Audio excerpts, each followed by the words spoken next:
अंधेरी रातें YouTube channel पर आप सभी का बहुत बहुत स्वागत है। भूत प्रेत, चुड़ैल पिशाच आदि की डरावनी कहानियां सुनने के लिए चैनल को सब्सक्राइब करें और जुड़ जाएं हमसे। तो चलिए अब कहानी को शुरू करते हैं। प्रयागराज का महाकुंभ मेला पूरे वैभव के साथ सजा था। त्रिवेणी संगम के तट पर लाखों श्रद्धालु स्नान कर रहे थे। चारों ओर हर हर महादेव और जय गंगे के जयकारे गूंज रहे थे। साधु संत, नागा बाबा और अघोरी अपनी अपनी धुनी रमाए बैठे थे। शाम का समय था। सूरज धीरे धीरे क्षितिज में समाने को था और गंगा की लहरें सुनहरी आभा बिखेर रही थी। महाकुंभ अपने पूरे शबाब पर था, लेकिन इस बार कुछ अलग था। पिछले 2 दिनों से कुछ साधुओं को अजीब अजीब सपने आ रहे थे। वे सपनों में एक विशालकाय परछाई देखते थे, जिसकी लाल आंखें अंधेरे में चमकती थीं। कुछ ने तो यह भी कहा था कि रात के समय कोई अदृश्य शक्ति उनके तंबू के बाहर चलती फिरती है। गंगा किनारे बैठे एक वृद्ध साधु ने अपनी माला झपते हुए कहा, कुछ तो अनहोनी होने वाली है। उसी क्षण घाट किनारे बैठे एक और साधु ने धीरे से कहा, क्या तुम्हें 100 साल पहले की कथा याद है? सबने एक दूसरे की ओर देखा। किसी ने कुछ नहीं कहा, लेकिन सभी के चेहरे पर एक अनजाना डर उभर आया। त्रिवेणी संगम पर अब अंधेरा उतरने लगा था। गंगा की लहरें शांत थीं, लेकिन वातावरण में एक रहस्यमयी सिहरन थी। और तभी एक परछाई धीरे धीरे संगम किनारे उभरने लगी। रात का पहला प्रहर बीत चुका था। त्रिवेणी संगम के किनारे अब भी श्रद्धालु और साधु संत अपनी साधना में लीन थे। कुछ लोग गंगा आरती के बाद घाटों पर विश्राम कर रहे थे, तो कुछ भजन कीर्तन में तल्लीन थे। लेकिन संगम के किनारे एक छाया मूर्ति धीरे धीरे आकार ले रही थी। अचानक घाट की सीढ़ियों पर एक भारी कदमों की आहट सुनाई दी। यह आहट किसी सामान्य व्यक्ति की नहीं थी। यह ऐसी थी मानो कोई अदृश्य शक्ति वहां आ गई हो। और तभी एक लंबी काली परछाई अंधेरे से बाहर आई। लोगों ने देखा कि वह एक अजीबोगरीब अघोरी था। उसका शरीर राख से पुता हुआ था। जटाएं इतनी लंबी थी कि उसके कंधों से लटक रही थीं और उनमें छोटे छोटे नरकंकाल उलझे हुए थे। उसकी आंखें सुर्ख थीं, जैसे अंगारों से जल रही हों। उसके गले में खोपड़ियों की माला लटक रही थी और हाथ में एक पुराना टूटा फूटा त्रिशूल था, जिस पर सूखी हुई रक्त की बूंदें जमी थीं। वह धीरे धीरे घाट की सीढ़ियों पर उतरता गया और संगम के जल में अपने पैर डुबो दिए। वहां मौजूद कुछ साधु उसकी ओर देखने लगे। कौन हो तुम? एक वृद्ध संत ने कांपती आवाज में पूछा। अघोरी ने कोई उत्तर नहीं दिया। उसने गंगा जल में हाथ डालकर कुछ बुदबुदाया और फिर अपने माथे पर राख का तिलक लगाया। तभी हवा अचानक तेज हो गई। घाट पर रखे दीपक अपने आप बुझने लगे। वातावरण में एक अजीब सी दुर्गंध फैल गई, सड़े हुए मांस और गंधक की तीखी गंध। साधु संत अब घबरा गए थे। ये कोई सामान्य अघोरी नहीं है, एक युवा तपस्वी ने फुसफुसाया। अघोरी ने धीरे से अपनी आंखें खोली। मैं लौट आया हूं, उसने धीरे से कहा। कौन? एक नागा बाबा ने पूछा। अघोरी मुस्कुराया। उसकी मुस्कुराहट भयावह और शैतानी थी। मुझे नहीं पहचानते? उसकी आवाज में एक अजीब सी कंपन थी। मैं वही हूं जिसे तुमने 100 साल पहले जलाया था। साधुओं के चेहरे भय से सफेद पड़ गए। नहीं, यह असंभव है। वृद्ध महंत के होंठ कांपने लगे। लेकिन तभी संगम के जल से एक भयानक लहर उठी और घाट पर बैठे एक नागा साधु को खींचकर पानी में ले गई। वह साधु जोर जोर से चीखने लगा। लोगों ने देखा कि पानी में 2 चमकती हुई लाल आंखें दिख रही थीं और अगले ही पल वह साधु संगम के जल में समा गया। चारों ओर चीख पुकार मच गई। अघोरी अब भी मुस्कुरा रहा था। यह तो सिर्फ शुरुआत है, उसने कहा और फिर अंधेरे में विलीन हो गया। त्रिवेणी संगम के तट पर हाहाकार मचा हुआ था। श्रद्धालु भयभीत थे। साधु संत मंत्रों का जाप कर रहे थे और घाटों पर बैठे नागा बाबा भी अचंभित थे। जिस नागा साधु को पानी ने खींच लिया था, उसका कोई निशान नहीं मिला। गंगा का प्रवाह शांत था, मानो कुछ हुआ ही न हो। लेकिन वहां मौजूद सभी लोगों को महसूस हो रहा था कि कुछ भयानक लौट आया है। 100 साल पहले उस रात महंतों की एक गुप्त सभा हुई। कुछ सिद्ध तांत्रिकों और विद्वानों को बुलाया गया और सबने मिलकर उस अघोरी की सच्चाई को जानने की कोशिश की। हमें यह समझना होगा कि यह कौन था, एक वृद्ध साधु ने कहा।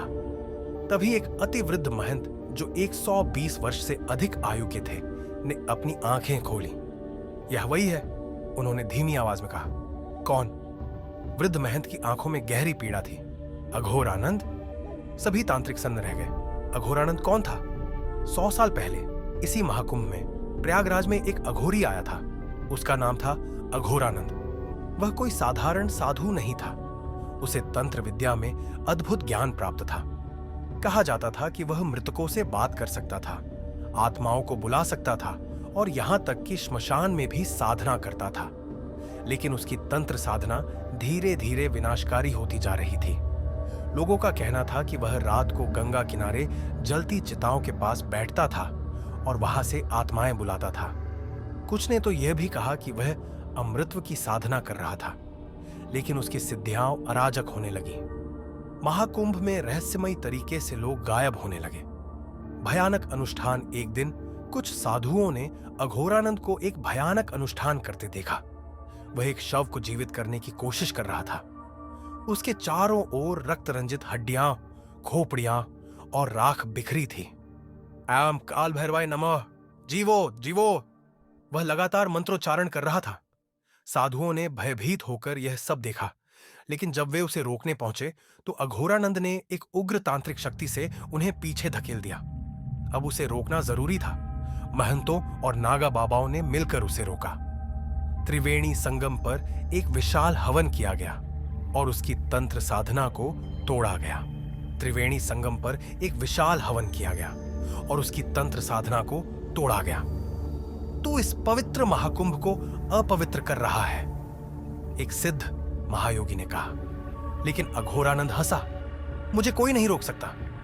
परंतु जब सभी तांत्रिकों ने महाकाल के मंत्रों का जाप शुरू किया तो अघोरानंद के शरीर में अग्नि प्रकट होने लगी। वह तड़पने लगा। नहीं, उसने चीख कर कहा, तुम सब मुझे रोक नहीं सकते, मैं लौटूंगा। और फिर वह गंगा की जलती हुई चिता में कूद गया। मरते मरते उसने जोर से कहा, जब अगला महाकुंभ आएगा मैं लौटूंगा और तब कोई मुझे नहीं रोक पाएगा। साधु संतों ने समझा कि सब समाप्त हो गया, लेकिन वे गलत थे। अब 100 साल बाद वह लौट आया था। महाकुंभ के मेले में अब डर और सन्नाटा छाने लगा था। लोग अब रात के समय घाटों पर जाने से घबरा रहे थे। पिछली रात के बाद जब नागा बाबा गंगा में समा गया था, तब से अब तक 3 और लोग लापता हो चुके थे। कोई नहीं जानता था कि वे कहां गए। उस रात एक बूढ़ा साधु घाट किनारे बैठा मंत्र जप रहा था, एयोम नमः शिवाय, एयोम नमः शिवाय। लेकिन तभी हवा में एक अजीब सी फुसफुसाहट गूंजने लगी। तुम मुझे नहीं रोक सकते। साधु ने चौंक कर इधर उधर देखा। चारों ओर घना अंधेरा था। घाट पर दूर दूर तक कोई नहीं था, लेकिन फिर भी किसी के भारी कदमों की आहट सुनाई दे रही थी। फिर अचानक गंगा के जल से एक हाथ निकला। वह काला सड़ा गला हाथ था, जिसकी उंगलियां लंबी और नुकीली थीं। साधु की चीख निकल गई, लेकिन वह भाग भी नहीं पाया। वह हाथ उसकी टांग पकड़कर उसे गंगा में खींचने लगा। बचाओ, कोई बचाओ, वह चिल्लाया, लेकिन घाट पर कोई नहीं था। अगले ही पल वह गंगा के जल में समा गया। अगली सुबह सभी संत और महंत गंगा किनारे इकट्ठा हुए। अब तक 5 साधु लापता हो चुके थे। यह अघोरानंद का प्रकोप है, एक वृद्ध महंत ने कहा। हमें कुछ करना होगा। लेकिन तभी एक और खबर आई। महाकुंभ में आए एक राजा का बेटा भी लापता हो गया था। अब यह सिर्फ साधुओं तक सीमित नहीं था। अघोरानंद ने श्रद्धालुओं को भी निशाना बनाना शुरू कर दिया था। रात होते ही महंतों और तांत्रिकों ने एक गुप्त अनुष्ठान करने का फैसला किया। वे सभी एक विशेष यंत्र बनाकर अघोरानंद की शक्ति को रोकना चाहते थे, लेकिन वे नहीं जानते थे कि अघोरानंद यह सब देख रहा था और वह उन्हें रोकने के लिए आ रहा था। रात का दूसरा प्रहर था। संगम किनारे साधुओं और तांत्रिकों का एक गुप्त समूह एक विशेष यंत्र स्थापित कर रहा था। यह यंत्र अघोरानंद की शक्ति को रोक सकता है, एक सिद्ध महंत ने कहा। उन्होंने एक विशेष रेखा खींची और उसके चारों ओर मंत्रोच्चारण शुरू किया। लेकिन तभी हवा अचानक भारी हो गई। चारों ओर अजीब सी दुर्गंध फैल गई। फिर घाट किनारे खड़े विशाल वट वृक्ष की शाखाएं स्वयं हिलने लगी। कुछ आ रहा है, एक तांत्रिक ने भयभीत स्वर में कहा। और तभी घना काला धुआं वहां प्रकट हुआ। उस धुएं के बीच से एक आकृति प्रकट हुई। वही लाल आंखें, वही खोपड़ियों की माला और वही तंत्र मंत्र की गूंज। क्या तुमने सोचा था कि मैं तुम्हारी साधना को देखने नहीं आऊंगा? अघोरानंद की आवाज गूंजी। सभी संत स्तब्ध रह गए। अब कोई मुझे नहीं रोक सकता। अचानक हवा में भयानक चीखें गूंजने लगीं। साधु संतों के शरीर में भयंकर कंपन होने लगी। कुछ ने भागने की कोशिश की, लेकिन उनके पैर जमीन से चिपक गए। अघोरानंद ने हाथ उठाया और कहा, अब यह महाकुंभ मेरा होगा।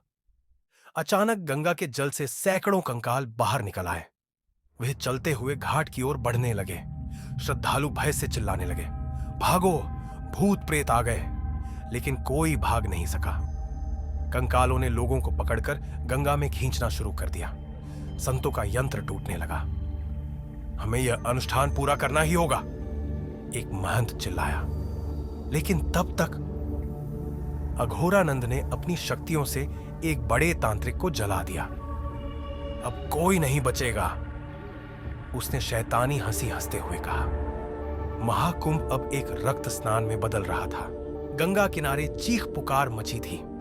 हजारों श्रद्धालु अब भी घाटों पर थे, लेकिन अघोरानंद की काली शक्ति ने पूरे महाकुंभ को अपनी गिरफ्त में ले लिया था। सैकड़ों कंकाल गंगा से निकल चुके थे। वे श्रद्धालुओं और साधुओं को खींचकर जल में डुबो रहे थे।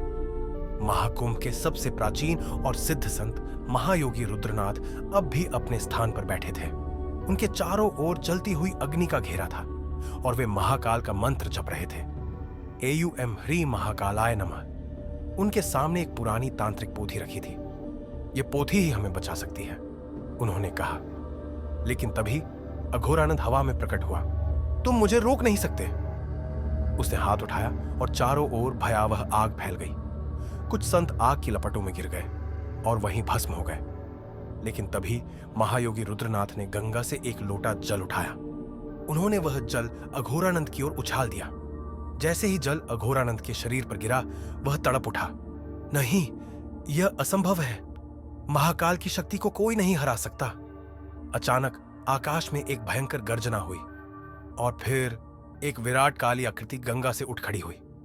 ये स्वयं महाकाल थे। उनका विशाल शरीर आकाश तक फैला था। उनकी जटाओं से गंगा की धाराएं बह रही थीं। उन्होंने अपनी तीसरी आंख खोली और अगला ही पल अघोरानंद का शरीर जलने लगा। नहीं, मैं अमर हूं। लेकिन महाकाल ने सिर्फ एक शब्द कहा, विनाश। अघोरानंद चीखता हुआ राख में बदल गया। गंगा का जल फिर से शांत हो गया। कंकाल वापस जल में समा गए। महाकुंभ के लोग धीरे धीरे होश में आने लगे। महायोगी रुद्रनाथ ने एक गहरी सांस ली। अघोरानंद समाप्त हो गया। लेकिन तभी गंगा के जल में एक छोटी सी काली परछाई तैरती दिखाई दी।